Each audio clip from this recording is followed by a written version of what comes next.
ನಮಸ್ಕಾರ friends, welcome to trade with Sharan. ಬನ್ನಿ, ಇವತ್ತು ನಾವು ಬ್ಯಾಂಕ್ ನಿಫ್ಟಿಯಲ್ಲಿ ಹೇಗೆಲ್ಲ ಅನಾಲಿಸಿಸ್ ಮಾಡ್ಬೋದು, ನಾಳೆ ಹೇಗೆಲ್ಲ ನಾವು ಟ್ರೇಡ್ ಮಾಡ್ಬೋದು ಅಂತ ಈ ವಿಡಿಯೋದಲ್ಲಿ ನಾವು ತಿಳ್ಕೊಬರೋಣ. ಸೊ ನೀವೇನಾದರೂ ಹೊಸಬರಾಗಿದ್ದರೆ ದಯವಿಟ್ಟು ಚಾನಲ್ನ ಸಬ್ಸ್ಕ್ರೈಬ್ ಮಾಡ್ಕೊಳ್ಳಿ, ಹಾಗೆ ಲೈಕ್ ಒತ್ತೋದನ್ನ ಮರಿಬೇಡಿ ವಿಡಿಯೋ ಇಷ್ಟ ಆಗಿದ್ರೆ. ಓಕೆ, ಬ್ಯಾಂಕ್ ನಿಫ್ಟಿಯಲ್ಲಿ ಯಾವ ಥರ ಒಂದು ಮೂವ್ಮೆಂಟನ್ನು ಕೊಟ್ಟಿದೆ, ನಾಳೆ ಹೇಗೆ ಮೂವ್ಮೆಂಟ್ ಕೊಡುತ್ತೆ ಅಂತಕ್ಕಂಥದ್ದು ನಾವು ನೋಡ್ಕೊಬರೋಣ. ಸೊ ಇಲ್ಲಿ ನೀವು ನೋಡ್ಬೋದು, ಒಂದು ಮಾರ್ಕೆಟ್ ಒಂದು ರೇಂಜ್ ಬೌಂಡಲ್ಲಿ ಸಿಗಾಕೊಂಡಿದೆ ಕಳೆದ 15, 16, 17 ದಿವಸದಿಂದ. ಸೊ 17 ದಿವಸದಿಂದ 17 ಡೇಸಿಂದ ಒಂದು ರೇಂಜ್ ಬೌಂಡಲ್ಲಿ ಸಿಗಾಕೊಂಡಿದೆ.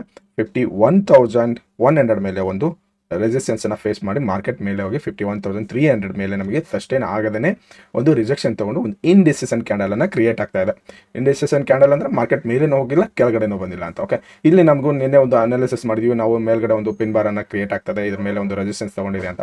ಸೊ ಇದು ಕೂಡ ಒಂದು ಟ್ರೈ ಮಾಡಿದೆ ಮಾರ್ಕೆಟ್ ಮೇಲೆ ಹೋಗೋದಕ್ಕೆ. ಅದಾದ ನಂತರ ಸೆಲ್ಲರ್ಸು ತುಂಬ ಜನ ಸೆಲ್ಲರ್ಸ್ ಭಾಳಷ್ಟು ಜನ ಆಕ್ಟಿವ್ ಆಗಿ ಏನಾಗಿದ್ದಾರೆ, ಮೇಲಿಂದ ಒಂದು ಸೆಲ್ಲಿಂಗನ್ನು ಜಾಸ್ತಿ ಮಾಡಿದ್ದಾರೆ. ಸೊ ಸೆಲ್ಲಿಂಗ್ ಜಾಸ್ತಿ ಆಗಿರೋದ್ರಿಂದ ಏನಾಗ್ತದೆ, 51,300 ಮೇಲೆ ಸೆಲ್ಲಿಂಗ್ಸ್ ಅಂತೂ ಜಾಸ್ತಿ ಆಕ್ಟಿವ್ ಆಗಿ ಸೆಲ್ ಮಾಡಿದ್ದಾರೆ. ಸೊ ಸೆಲ್ ಆಗಿರೋದ್ರಿಂದ ಏನಾಗ್ತದೆ, ಮಾರ್ಕೆಟ್ ಮತ್ತೆ ಒಂದು ರೆಸಿಸ್ಟೆನ್ಸ್ ಕೂಡ ಮೇಲೆ ನಮಗೆ ಇಲ್ಲಿ ಕಾಣಿಸ್ತಾ ಇದೆ. ಸೊ ಹಾಗಾದರೆ ಮಾರ್ಕೆಟ್ ಏನು ಅಪ್ ಟ್ರೆಂಡ್ ಇದೆಯಾ, ಒಂದು ಡೌನ್ ಟ್ರೆಂಡ್ ಇದೆಯಾ ಅಂತಕ್ಕಂಥದ್ದು ಸೊ ನೋಡ್ಕೊಬರೋಣ. ಸೊ ನೀವೆಲ್ಲ ಹಳಬರಾಗಿದ್ದರೆ ಮಾರ್ಕೆಟ್ ಒಂದು ಅಪ್ ಟ್ರೆಂಡ್ ಇದೆ ಅನ್ನೋದು ನಿಮಗೆ ಕ್ಲೀನಾಗಿ ಗೊತ್ತಾಗ್ತದೆ. ಕಳೆದ 2023ರಿಂದ ನೀವು ಇಲ್ಲಿ ಗಮನಿಸ್ಬೋದು, 2023ಇಂದ ನಮಗೆ ಒಂದು ಅಪ್ ಟ್ರೆಂಡನ್ನು ಸ್ಟಾರ್ಟ್ ಆಗಿದೆ. ಅಕ್ಟೋಬರ್ 2026, ಅಕ್ಟೋಬರ್ 2023ರಿಂದ ಒಂದು ಮಲ್ಟಿಪಲ್ ಟೈಮ್ಸ್ ಸಪೋರ್ಟ್ನ ತೊಗೊಂಡಿದೆ. 1 time, 2 time, 3 times, 4 times, 5 times, 6, 7, okay 8 times ಸಪೋರ್ಟನ್ನು ತೊಗೊಂಡು ಈಗ ಒಂದು ಕನ್ಸಾಲಿಡೇಷನ್ ಮಾಡಿಕೊಂಡು ಮಾರ್ಕೆಟ್ ರೆಡಿಯಾಗಿದೆ ಕಾಲ್ ಸೈಡ್ ಅಥವಾ ಪುಟ್ ಸೈಡ್ಗೆ ಒಂದು ಬರ್ತಕ್ಕಂಥ ಚಾನ್ಸಸ್ ಕೂಡ ಇದೆ. ಓಕೆ, ಈಗ ನಮಗೆ ಸಪೋರ್ಟನ್ನು ಮಲ್ಟಿಪಲ್ ಟೈಮ್ ಸಪೋರ್ಟ್ ತೊಗೊಂಡಿದೆ, ಒಂದು ಡಬ್ಲ್ಯೂ ಪ್ಯಾಟ್ರನ್ನ ಕ್ರಿಯೇಟ್ ಮಾಡ್ಕೊಂಡಿದೆ. ಕ್ರಿಯೇಟ್ ಮಾಡಿಕೊಂಡು ಇದ್ರ ಮೇಲ್ಗಡೆ ಒಂದು ರೆಸಿಸ್ಟೆನ್ಸ್ ಕೂಡ ನಮಗೆ ಕಾಣಿಸ್ತಾ ಇದೆ. ಓಕೆ, 51,300 ಮೇಲೆ ಒಂದು ರೆಸಿಸ್ಟೆನ್ಸ್ ಸ್ಮಾಲ್ ಆಗಿರ್ತಕ್ಕಂಥ ಒಂದು ರೆಸಿಸ್ಟೆನ್ಸ್ನ ನಮ್ಗೆ ಸಿಗ್ತಾ ಇದೆ. ಓಕೆ, ಹಾಗಾದರೆ ನಾಳೆ ನಾವು ಹೇಗೆಲ್ಲ ಟ್ರೇಡ್ ಮಾಡ್ಬೋದು ಅಂತಕ್ಕಂಥದ್ದು ನೋಡ್ಕೊಬರೋಣ.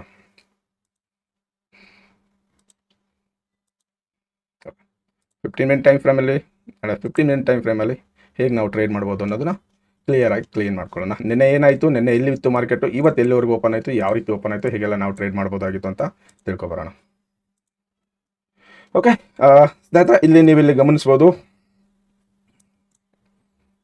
27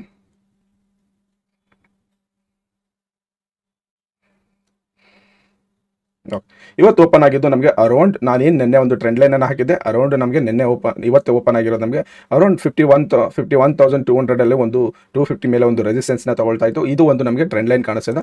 ಈ ಟ್ರೆಂಡ್ ಲೈನ್ ಮೇಲೆ ನಮಗೊಂದು ರೆಸಿಸ್ಟೆನ್ಸ್ನ ಫೇಸ್ ಮಾಡಿ ನಾವೇನು ನಿನ್ನೆ ಹಾಕಿದ್ವಲ್ಲ, ಈ ನಿನ್ನೆ ಹಾಕಿರ್ತಕ್ಕಂಥ ಲೈನ್ಸ್ ಇದೆ, ಯಾವುದನ್ನು ಚೇಂಜ್ ಮಾಡಿಲ್ಲ. ನಿನ್ನೆ ಹಾಕಿರೋ ಲೈನ್ಸ್ ಮೇಲೆ ಒಂದು ರೆಸಿಸ್ಟೆನ್ಸ್ ತೊಗೊಂಡು ಒಂದು ಸಪೋರ್ಟ್ ಲೆವೆಲ್ಗೆ ಬಂದಿದೆ. ನಿನ್ನೆ ಏನು ಹೇಳಿದೆ ಫ್ರೆಂಡ್ಸ್, ನಾನು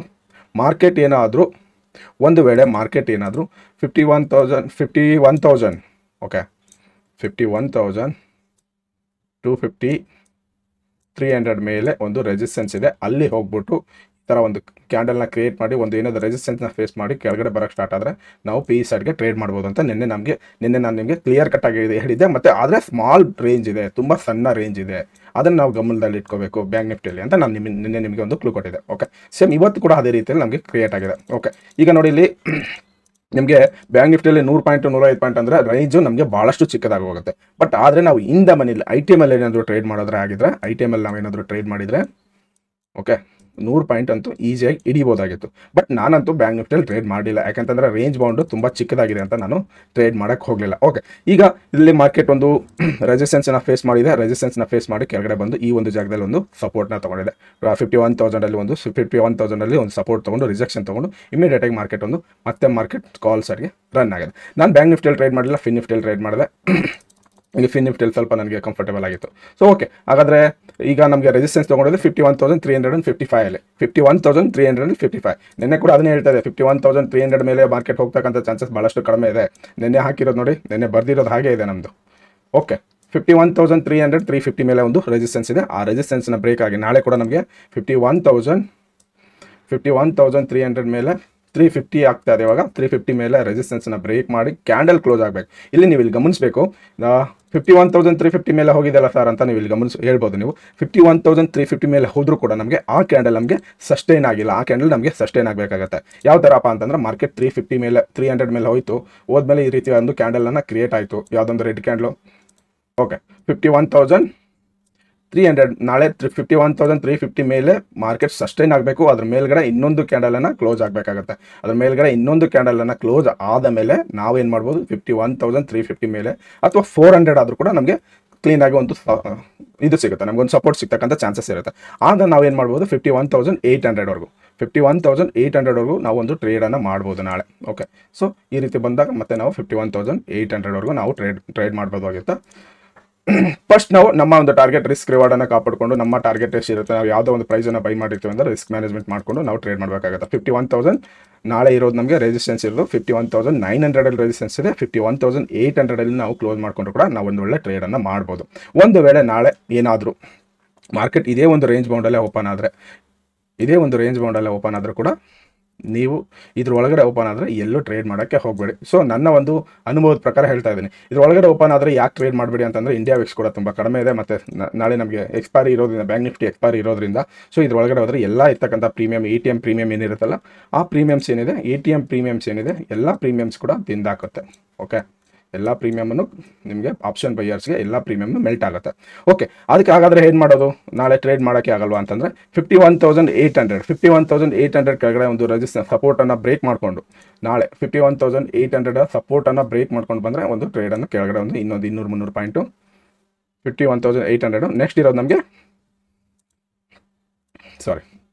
ಇರೋದು 50,300. ಓಕೆ, 50,300 50,350ವರೆಗೂ ನಮ್ಮ ಒಂದು ಟ್ರೇಡನ್ನು ಮಾಡ್ಬೋದು. ನೆಕ್ಸ್ಟ್ ಸಪೋರ್ಟ್ ಇರೋದು ನಮಗೆ 51,350ವರೆಗೂ ನಮ್ಮ ಒಂದು ಟ್ರೇಡನ್ನು ಕ್ಲಿಯರ್ ಕಟ್ಟಾಗಿ ನಾಳೆ ಟ್ರೇಡನ್ನು ಮಾಡ್ಬೋದು.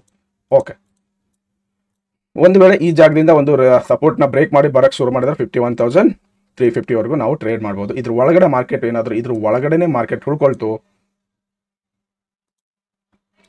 ಓಕೆ, ಮಾರ್ಕೆಟ್ ಇದ್ರ ಒಳಗಡೆ ಏನಾದರೂ ರೇಂಜ್ ಬೌಂಡಲ್ಲೇ ಓಪನ್ ಆಯಿತು ಅಂತಂದರೆ ನೀವು ಪಕ್ಕ ತಿಳ್ಕೊಬೋದು. ಮತ್ತೆ ಇಲ್ಲೊಂದು ಸಪೋರ್ಟ್ ತೊಗೊಳುತ್ತೆ, ಇದ್ರೊಳಗಡೆ ಓಪನ್ ಆದರೆ ಮತ್ತೆ ಇಲ್ಲೊಂದು ಸಪೋರ್ಟ್ ತೊಗೊಳುತ್ತೆ, ಇಲ್ಲೇ ಆಟ ಆಡುತ್ತೆ. ನೆಕ್ಸ್ಟ್ ಮತ್ತೆ ಒಂದು ಸ್ವಲ್ಪ ಮೇಲೆ ಹೋಗುತ್ತೆ, ಸ್ವಲ್ಪ ಇಲ್ಲೊತ್ತು ಆಟ ಆಡುತ್ತೆ. ಈ ಕಡೆ ಇರೋ ಪ್ರೀಮಿಯಮ್ ಕರ್ಗೋಗುತ್ತೆ, ಈ ಕಡೆ ಇರೋ ಪ್ರೀಮಿಯಮ್ ಕರ್ಗೋಗುತ್ತೆ. ಮಾರ್ಕೆಟ್ ಸಡನ್ನಾಗಿ ಒಂದು ಮೂವ್ಮೆಂಟ್ ಕೊಟ್ಟರೆ ಮಾತ್ರ ನಿಮಗೆ ಇಲ್ಲಿವರೆಗೂ ಒಂದು ಟ್ರೇಡ್ ಇಲ್ಲಿಂದ ಇಲ್ಲಿವರೆಗೂ ಟ್ರೇಡ್ ಸಿಗ್ಬೋದು. ಇಲ್ಲಿ ಸಪೋರ್ಟ್ ತೊಗೊಂಡು ನಮಗೆ, ಓಕೆ, ಈ ಜಾಗದಲ್ಲಿ ನಮಗೆ ಸಪೋರ್ಟ್ ತೊಗೊಂಡು ಮಾರ್ಕೆಟ್ ಒಂದು ಸಡನ್ನಾಗಿ 2-3-4 ಕ್ಯಾಂಡಲಲ್ಲಿ ಈ ಥರ ಹೋದರೆ ಮಾತ್ರ ನಮ್ಗೆ ಪ್ರಾಫಿಟ್ ಆಗುತ್ತೆ. ಒಂದು ವೇಳೆ ನಾಳೆ ನಮಗೆ ಇಂಡಿಯಾ ವಿಕ್ಸ್ ಕೂಡ ಸೇಮ್ ಇದೇ ರೀತಿಯಲ್ಲಿ ಇತ್ತು, ಮತ್ತು ಕಾಲ್ ಸೈಡ್ ಪುಟ್ ಸೈಡ್ಗೆ ಓಪನ್ ಇಂಟ್ರೆಸ್ಟ್ ಕೂಡ ಸೇಮ್ ಇತ್ತು ಅಂತಂದರೆ ಎರಡು ಸೈಡ್ ಇದ್ರು, ಎರಡು ಸೈಡ್ ನಾವು ಟ್ರೇಡ್ ಮಾಡೋದಕ್ಕೆ ಕಷ್ಟ ಆಗುತ್ತೆ, ಹುಷಾರಾಗಿ ಟ್ರೇಡ್ ಮಾಡಬೇಕಾಗುತ್ತೆ. ಓಕೆ, ಹಾಗಾದರೆ ನಾಳೆ ನಾವು ಬ್ರೇಕ್ಔಟ್ ಅಥವಾ ಬ್ರೇಕ್ ಡೌನ್ ಆದರೆ ಮಾತ್ರ ಟ್ರೇಡ್ ಮಾಡ್ಬೋದು ನಾವು. ಓಕೆ,